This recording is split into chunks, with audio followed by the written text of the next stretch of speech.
A formação do povo brasileiro remonta ao início do século XVI. Costuma-se analisar esse tema começando pelo que os estudiosos chamam de povos formadores, ou as matrizes étnicas do povo brasileiro. A mais antiga dessas matrizes são os povos indígenas. Estes habitavam o continente americano há mais de 10 mil anos quando os portugueses aqui chegaram.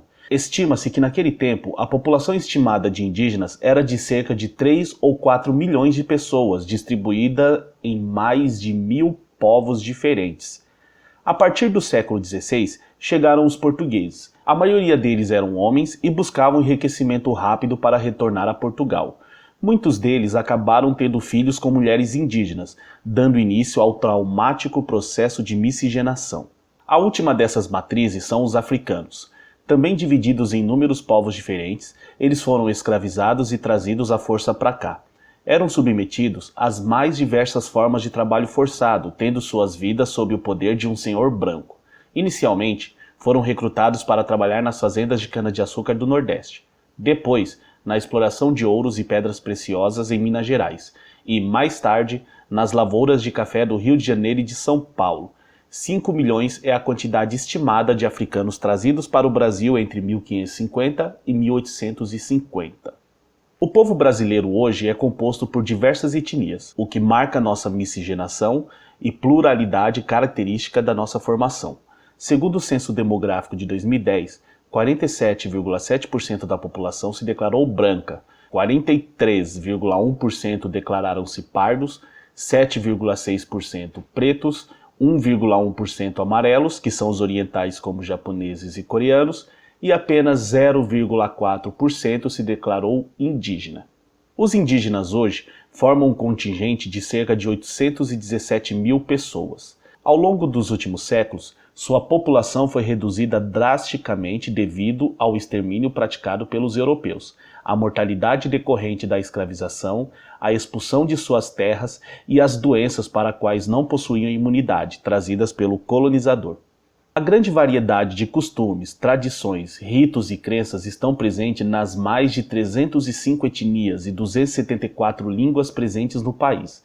Apesar de estarem presentes em todos os estados brasileiros, a maior concentração de indígenas está no Amazonas. A Constituição de 1988 deu aos indígenas o direito de uso exclusivo da terra de seus antepassados. A política de demarcação de terras é fundamental para a preservação da cultura e do modo de vida dos povos tradicionais. Segundo dados da FUNAI, órgão responsável pelas questões indígenas no país, em 2018 eram 435 terras indígenas demarcadas, sendo 18% do território brasileiro. Essas reservas estão em todo o país, mas a região da floresta amazônica possui a maior parte delas. Infelizmente, a invasão a essas terras não são incomuns. Não indígenas como garimpeiros, fazendeiros, madeireiros, entre outros, prejudicam a sobrevivência dos povos indígenas, podendo inúmeras vezes resultar em conflitos com mortes. A população negra no Brasil é representada pela classe dos pretos e pardos. De acordo com dados do IBGE de 2010, eles eram a maioria da população brasileira. Sua presença no país está associada às áreas ocupadas no período colonial, concentrando-se nas regiões Sudeste e Nordeste. Os negros no Brasil compõem a parcela da população mais atingida pela desigualdade. Eles são 2/3 dos brasileiros em situação de extrema pobreza. São os que possuem menos acesso ao ensino superior e aos empregos de boa remuneração. Sua representação política também é bem reduzida. Em 2014, apenas 24% dos políticos eleitos se declararam pretos ou pardos. Além disso, pesa a questão do racismo, dos quais são vítimas em consequência do traumático processo de colonização.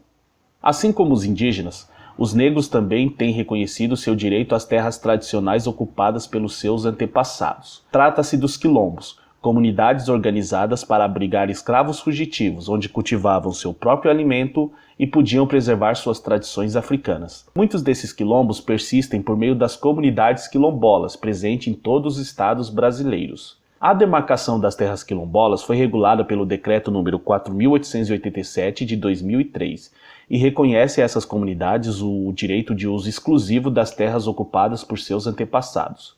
Contudo, Assim como nas terras indígenas, as comunidades quilombolas são frequentemente visadas por fazendeiros, causando conflitos. Outros grupos culturais também fazem parte do povo brasileiro. Na segunda metade do século XIX, uma grande leva de imigrantes começa a chegar ao Brasil.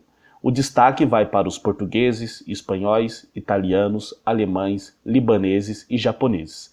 Atualmente, o país é ponto de destino de muitos imigrantes latino-americanos, como por exemplo os haitianos.